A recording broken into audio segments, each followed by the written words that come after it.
أعوذ بالله من الشيطان الرجيم بسم الله الرحمن الرحيم أرأيت الذي يكذب بالدين فذلك الذي يدع اليتيم ولا يحض على طعام المسكين فويل للمصلين الذين هم عن صلاتهم ساهون الذين هم يراءون ويمنعون الماعون۔ سورۃ الماعون کا ترجمہ اور مختصر وضاحت بنام خدائے رحمان الرحیم۔ آیت نمبر 1۔ ارأیت، یہ وہی لفظ ہے تھوڑی سی بدلی ہوئی شکل میں جو سورۃ الفیل میں گزرا، علم ترى، معنی وہی ہے۔ ارأیت الذی یکذب بالدین، کیا آپ نے دیکھا اس شخص کو کہ جو یکذب، تکذیب کرتا ہے، جھٹلاتا ہے، یعنی کہتا ہے یہ جھوٹ ہے۔ کس کو جھٹلاتا ہے؟ بالدین، جزا کو۔ یاد رکھیے دین دو معنی میں قرآن مجید میں آیا ہے، دو بڑے معنی میں۔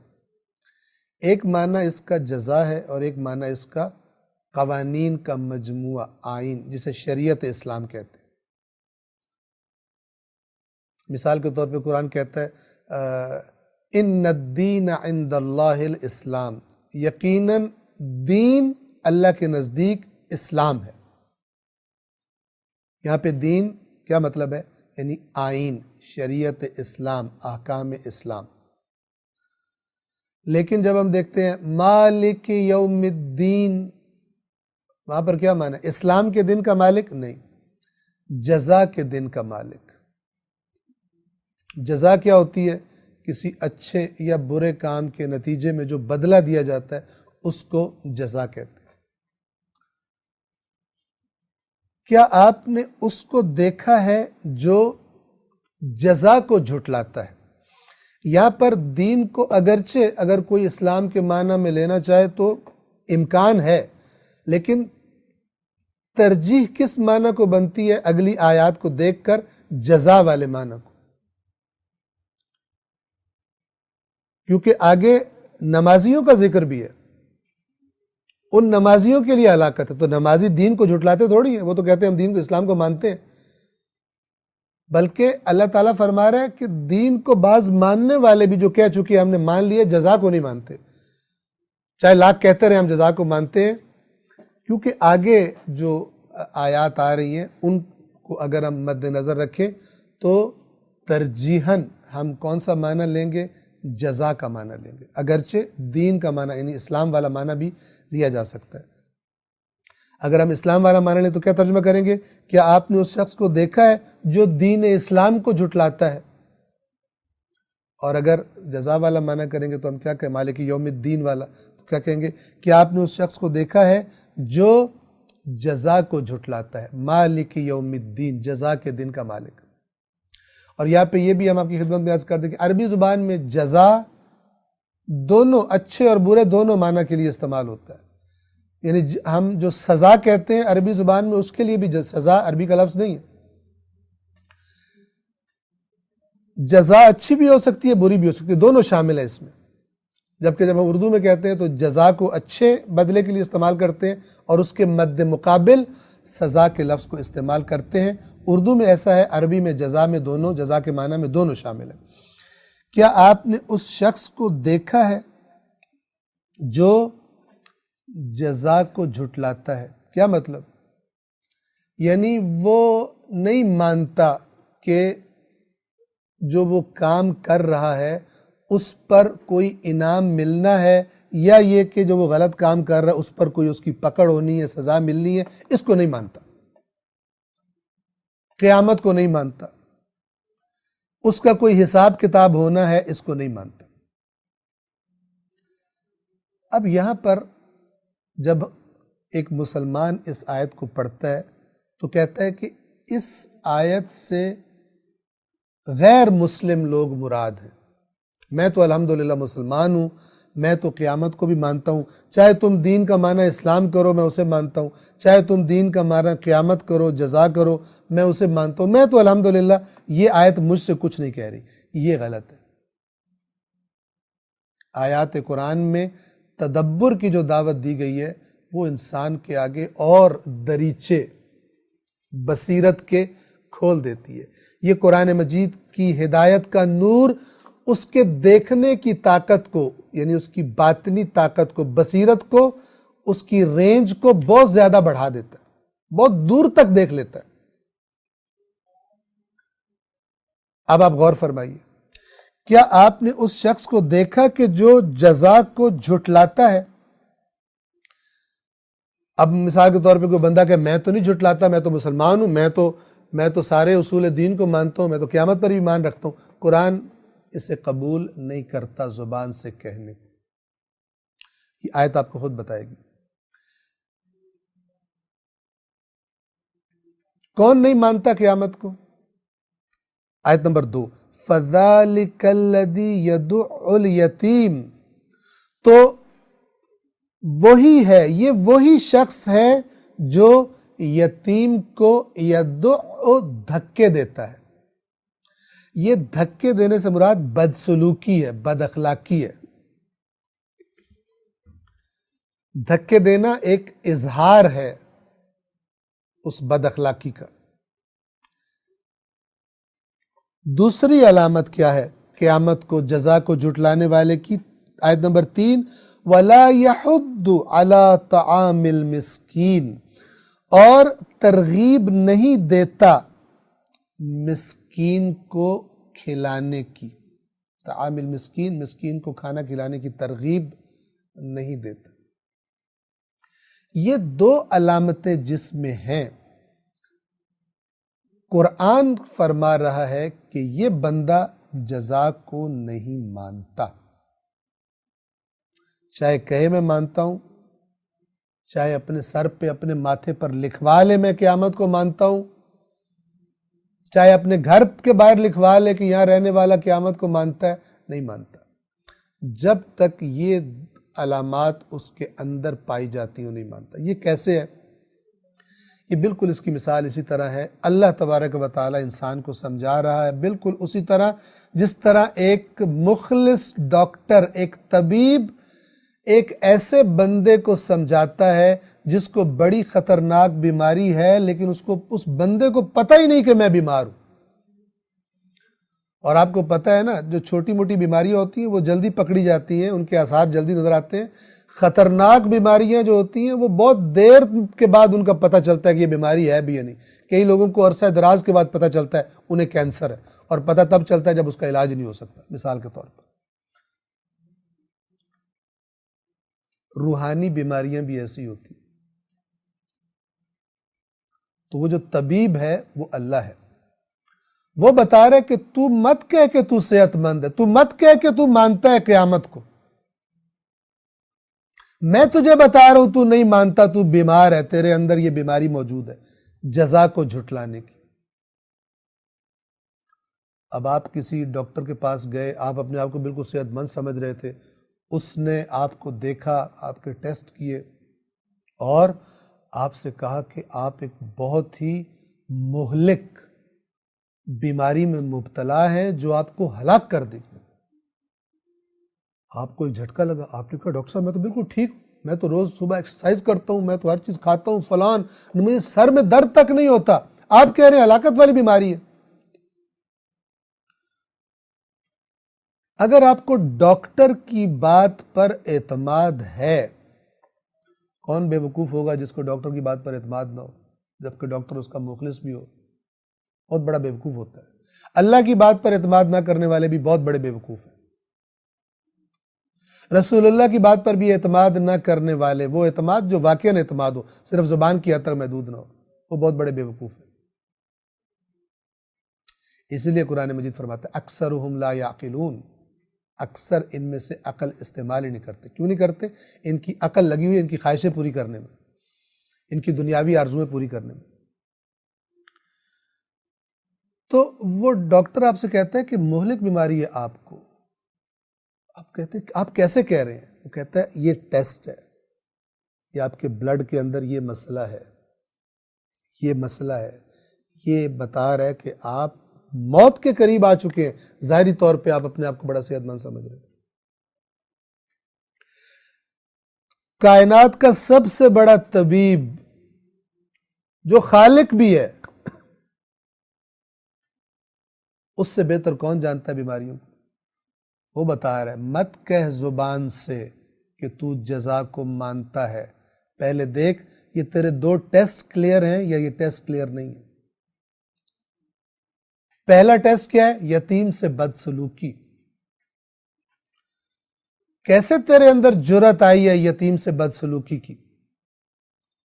کہ ایسی عمر میں کہ جب کہ وہ خود طاقتور نہیں ہے، اپنے قدموں پہ کھڑا نہیں ہے، تو نے اس کو بے سہارا سمجھا اور اس کے مال پہ چڑھ دوڑا، اور اس کو تو ڈرا دھمکا کے رکھتا ہے تاکہ وہ اپنا مال تجھ سے طلب نہ کر سکے، ڈرا رہے تجھ سے۔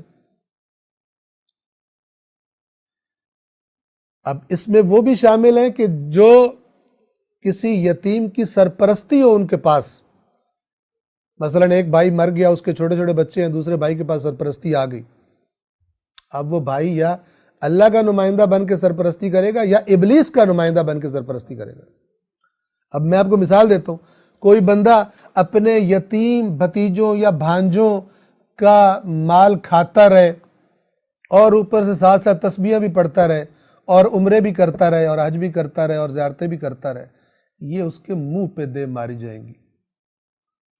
اس سے کہا جائے گا تو ان ہستیوں کے در پہ جاتا تھا، تجھے حیا نہیں آتی تھی کہ اتنی بے شرمی کرنے کے بعد اسی بے شرمی کے ساتھ تو آتا تھا اور اسی بے شرمی کے ساتھ تو واپس بھی چلا جاتا تھا، تیرے پہ اثر نہیں ہوتا تھا۔ چونکہ انسان دیکھیں بعض اوقات کیا ہوتا ہے، انسان بعض لوگوں کے سامنے گناہ کر رہا ہوتا ہے، لیکن بعض ایسی ہستیاں جن کا وہ احترام کرتا ہے، جب اس کو پتہ چلتا ہے، ان کو پتہ چل گیا ہے تو اس کو شرم آتی ہے کہ چونکہ ان کا احترام زیادہ کرتا ہے۔ لیکن ایسا شخص اتنا بے شرم ہے کہ یہ حرام خوری بھی کر رہا ہے، یتیم کا مال بھی کھا رہا ہے مثلا، یا دیگر گناہ، رشوت بھی کھا رہا ہے، اور وہ جو جن ہستیوں سے سب سے زیادہ حیا کرنی چاہیے ان کی زیارت کر کے آتا ہے، پھر بھی اس بے حیا پہ کوئی فرق نہیں پڑتا اور سمجھتا ہے میری بخشش ہو گئی ہے۔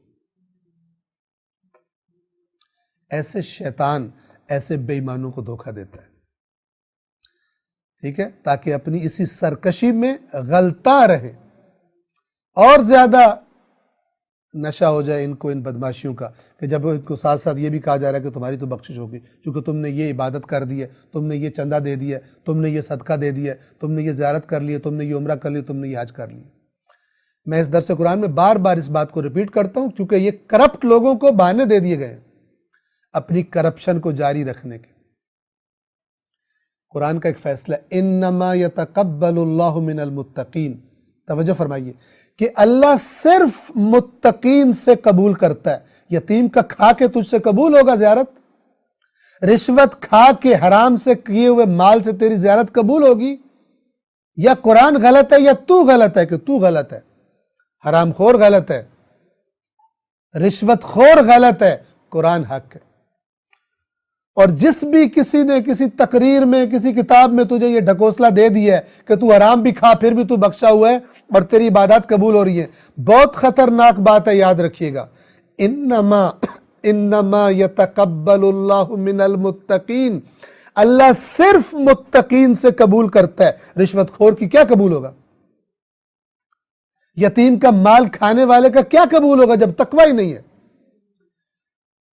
جو آیا حرام سے ہے مال، اس سے تو کون سا نیک کام کرے گا جو تیرا قبول ہوگا؟ دوائی کڑوی ہے، ذائقہ کڑوا ہے اس کا، لیکن دوا یہی ہے۔ یا اسی نشے میں پڑے رہیں ادھر ادھر سے ڈھکوسلے سن کر، اور یا پھر وہ سنے کہ یا پڑھیں خود جا کر کے قرآن کے اندر کیا لکھا ہوا۔ اللہ کہہ رہے نہیں مانتا تو قیامت کو، تو نے یتیم کو بے سہارا سمجھ لیا اور تو چڑھ دوڑا، یا یتیم تیرے معاشرے میں تھے اور تجھے ان کی پرواہ کوئی نہیں، کوئی تیرے پاس آیا بھی تو نے اس کو دھکے ہی دیے۔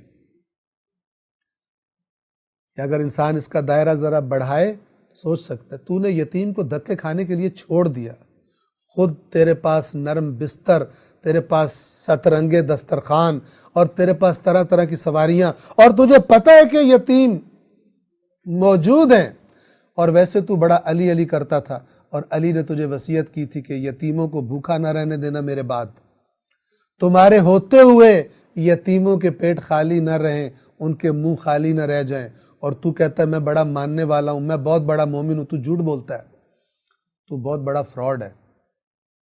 قرآن اور اہل بیت، قرآن اور مولا علی جدا ہی نہیں۔ تو پہلی علامت یتیموں کے بارے میں غلط رویہ اگر ہے، یہ لاکھ کہ میرے اصول دین اتنے ہیں تو میں یہ مانتا ہوں تو میں قیامت کو مانتا ہوں، جھوٹ بولتا ہے، قرآن نہیں مانتا اس کو۔ قرآن کہہ رہا ہے اگر تو نے دیکھنا ہے اس کو جو قیامت کو جھٹلاتا ہے تو اس کو دیکھ جو یتیم کے ساتھ برا سلوک کرتا ہے، یتیم کو دھکے دیتا ہے۔ دوسری علامت وَلَا يَحُضُّ عَلَىٰ طَعَامِ الْمِسْكِينِ، يَحُضُّ اصل میں عربی زبان میں کہتے ہیں کسی جانور کو ہانکنا پیچھے سے کہ چلے، اور اسی سے ترغیب دینے کا معنی ہے۔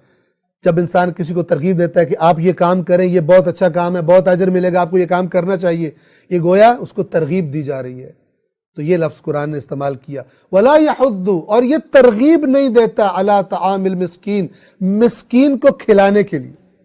اب یاد رکھیے مسکین کسے کہتے ہیں؟ جس کی آمدن اس کی ضروریات کو پورا نہیں کرتی، ضروریات زندگی کو۔ قرآن میں اس میں طعام مسکین کا تذکرہ ہے، کھانا کھلانا، لیکن انسان سمجھ سکتا ہے کہ یہ ایک بڑی ضرورت ہے کہ جس کے بغیر یعنی بھوکا انسان زندہ نہیں رہ سکتا، اس کا ذکر کیا جا رہا ہے۔ اوورآل جو تعلیمات قرآن اور تعلیمات اسلام ہیں قرآن و حدیث کی روشنی میں، وہ مساکین کا خیال رکھنا، ان کی ضروریات زندگی کو پورا کرنا۔ لباس نہیں ہے لباس پہنانا، تعلیم نہیں ہے تعلیم دینا۔ اچھی طرح توجہ فرمائیے، اچھی طرح توجہ فرمائیے۔ ایک دفعہ ہے کہ ایک شخص کے پاس ہے مال اور وہ اس مال سے مسکین کو، ضرورت مند کی مدد کرتا ہے۔ ایک دفعہ ہے کہ میں کہوں کہ مثلا میرے پاس تو مال ہے ہی نہیں، یا اللہ میں کیسے ہیلپ کروں، تو مجھے بھی اللہ تعالیٰ بغیر ذمہ داری کے نہیں چھوڑتا مسکین کے معاملے میں، اگر میری حالت ایسی ہو کہ میرے پاس کوئی مال نہیں ہے، کوئی بھی ہو، اس کو بھی خداوند عالم آزاد نہیں چھوڑتا۔ تیرے پاس مال نہیں ہے لہذا تیری مسکینوں کے بارے میں کوئی ذمہ داری نہیں ہے۔ اگر تیرے پاس مال نہیں ہے تو یہ آیت کیا کہہ رہی ہے؟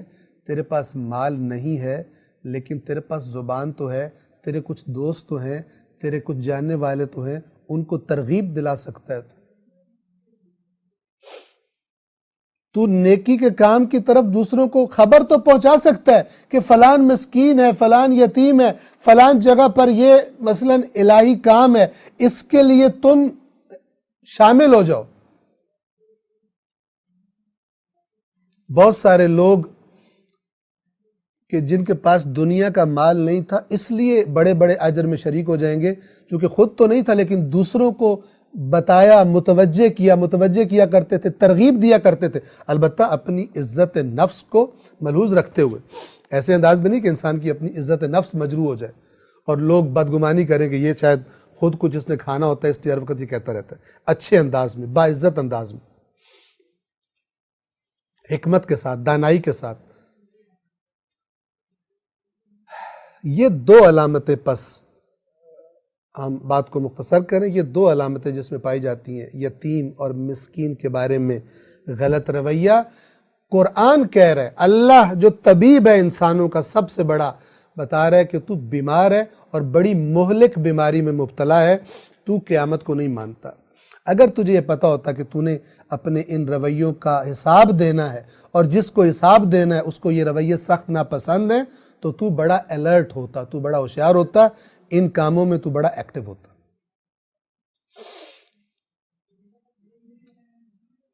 اب یہ عام دو صفات بیان کی اور پھر اسی قیامت کو جھٹلانے سے، اب یہ بڑا عجیب ہے مسئلہ۔ مربوط کیا جا رہا ہے ان نمازیوں کو جو نماز کے بارے میں سستی اور غفلت کا شکار ہوتے ہیں۔ بے نمازیوں کی بات نہیں ہو رہی، بے نمازیوں کی بات نہیں ہو رہی، توجہ فرمائیں۔ آیت نمبر 4، فَوَيْلٌ لِّلْمُصَلِّينَ۔ ویل کا معنی ہم نے سورہ حمزہ میں بیان کیا تھا۔ ایک تو اس میں یہ معنی ہوتا ہے جس کو کہا جا رہا ہوتا ہے ویل لک، تجھ پر ویل ہو، اسے کہا جا رہا ہوتا ہے کہ جو تو کام کر رہا ہے اس میں بربادی ہے، اور دوسرا اسے کہا جا رہا ہوتا ہے کہ بڑی حسرت ہے کاش تو یہ کام نہ کرتا۔ فَوَيْلٌ لِّلْمُصَلِّينَ، تو ہلاکت ہے نمازیوں کے لیے۔ یہاں پہ میں اشارہ کر دوں، بعض لوگ اللہ کی آیات کا مذاق اڑاتے ہیں۔ اب یہ جو نمازیوں کو ہلاکت کہا جا رہا ہے، آگے بتایا جا رہا ہے کون سے نمازی ہیں جن کے لیے ہلاکت ہے، لیکن کچھ لوگ اللہ کی آیات کو توڑ پھوڑ کر ان کا مذاق اڑاتے ہیں، اور مثلاً کہتے ہیں کہ اللہ نے قرآن میں کہا ہوا نمازیوں کے لیے ہلاکت ہے، اور اللہ نے چرسیوں کے لیے تو نہیں کہا ہوا ہلاکت ہے۔ مثلاً ایک چرس پینے والا یا ایک بھنگ پینے والا کیا کہتا ہے؟ قرآن میں آیا نا فَوَيْلٌ لِّلْمُصَلِّينَ، نمازیوں کے لیے ہلاکت ہے۔ قرآن میں کہیں دکھا دو لکھا ہو چرسیوں کے لیے ہلاکت ہے، بھنگیوں کے لیے ہلاکت ہے۔ اس قسم کے اللہ کی آیات کو توڑ پھوڑ کر مذاق اڑانے والے، بات کو اپنی جگہ سے ہٹا کر کسی اور جگہ فٹ کر کے اور لذت لینے والے اور طنز کرنے والے، یہ قرآن نے اس کی ان کی صفات بیان کی ہوئی۔ فَوَيْلٌ لِّلْمُصَلِّينَ، مصلین کہتے ہیں نمازیوں کو، تو ایسے نمازیوں کے لیے ہلاکت ہے۔ آیت نمبر 5، کون سے؟ الَّذِينَ هُمْ عَنْ صَلَاتِهِمْ سَاهُونَ، وہ کہ جو اپنی نماز کے بارے میں غافل رہتے ہیں۔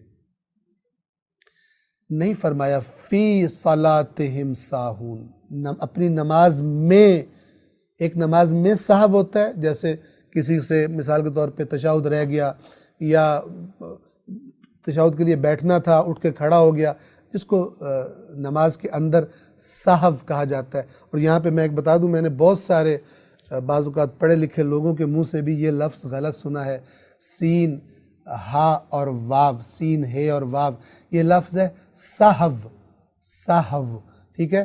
بعض لوگ اسے کیا بولتے ہیں؟ سہو، مجھے نماز میں سہو ہو جاتا ہے، تو یہ غلط ہے۔ اسی طرح بعض لوگ لغو کو بولتے ہیں لغو، لغو گفتگو کر رہا تھا، وہ لغو نہیں ہوتا، لغو ہوتا ہے، اور سہو نہیں ہوتا، سہو ہوتا ہے۔ تو بہت سارے لوگ بعض اوقات اچھے بھلے دنیاوی طور پہ پڑھے لکھے ہوتے ہیں، لیکن اس معاملے میں یعنی یہ اس غلطی کا شکار ہو جاتے ہیں، تو انشاءاللہ درستگی فرما لیں گے۔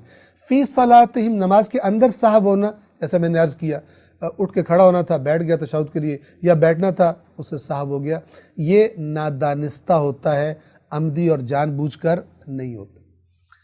یہ ہے عن صلاتہم ساہون، یہ سہو کا لفظ جب عن کے ساتھ ہوتا ہے تو یہ معنی دیتا ہے سستی اور غفلت کا، یعنی انسان کو پتہ ہے لیکن سستی کر رہا ہے، ڈھیلے پن کا مظاہرہ کر رہا ہے، غفلت کر رہا ہے، دیر سے نماز پڑھ رہا ہے، اتنی دیر کی مثال کے طور پہ صبح اٹھا جی الارم بجا، اس نے پھر چپ کرایا، پھر تھوڑی دیر بجا، پھر چپ کرایا، یہاں تک کہ نماز ہی قضا ہو گئی، مثال کے طور پر۔ سستی اور غفلت کی وجہ سے، وہ ارادہ نہیں تھا لیکن گویا کہ ارادہ تھا، سستی کی وجہ سے بار بار نمازیں رہ جاتی ہیں، دوسرے کاموں کو اہم سمجھتا ہے، نمازوں کو پس پش ڈالی رکھتا ہے، لیٹ کرتا ہے، تو اس سے بھی جب سہو کا لفظ، یہ ساہون چونکہ سہو سے بنا ہے، ساہون یعنی سہو کا شکار لوگ، سہو کرنے والے، یہ جب عن کے ساتھ آتا ہے تو غفلت اور سستی مراد ہوتی ہے۔ بس آپ دیکھیے کہ قرآن مجید فرما رہا ہے کہ ان کے لیے ہلاکت ہے۔ اب اس ہلاکت سے کیا مراد ہے؟ اگر اور کچھ مراد نہ ہو تو کم از کم یہ مراد ہے کہ وہ دیکھیں گے اگر یہ نمازیں جو ہم نے ڈھیلی ڈھالی پڑھی تھی، اگر ہم نے ان پر توجہ دی ہوتی، ان نمازوں کو صحیح تھوڑی محنت کی ہوتی، اہمیت دی ہوتی، تو یہ نمازیں کہاں پہنچا سکتی تھی۔ جیسے ہم نے سورہ قاریہ میں عرض کیا کہ نماز ایک عمل صالح ہے، اس کا وزن ہلکا بھی ہو سکتا ہے، اس کا وزن بھارا بھی ہو سکتا ہے۔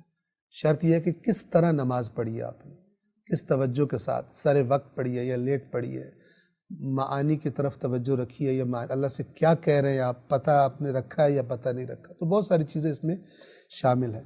ہر طرح کی غفلت کو آپ لے آئیں، وہ اس ساہون میں شامل ہے. انسان قیامت کے دن پچھتائے گا کہ کاش میں نے یہ ٹوٹی پھوٹی نمازیں نہ پڑھی ہوتی. اسی لیے اصول کافی کے اندر بھی موجود ہے، دیگر کتب میں بھی، کتب روایات میں امام جعفر صادق علیہ السلام سے منقول ہے. وقت شہادت فرمایا جو لوگ موجود ہیں جمع کرو. جب جمع ہو گئے تو مفہوم بیان کر رہا ہوں میں. تو اس کے بعد فرمایا کہ ہمارے شیعوں کو یہ پیغام دے دینا کہ ہماری شفاعت نماز کو ہلکا سمجھنے والوں کو نصیب نہیں ہوگی. یہ بھی تو باتیں بتانی چاہیے.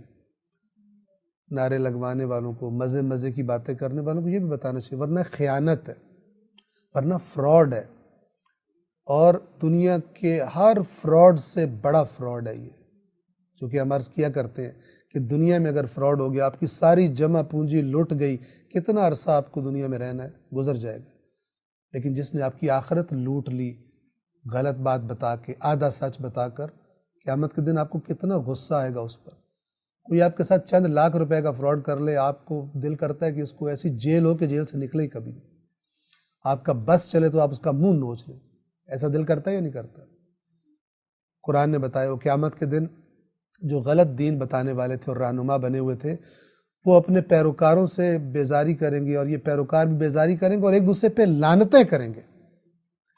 ایک دوسرے پہ لعنتیں کریں گے اور پیروکار کہیں گے یا اللہ ان کو دگنا عذاب دے، ان لعینوں کی وجہ سے آج ہم اس سٹیج پر پہنچے، اس جہنم میں پہنچے.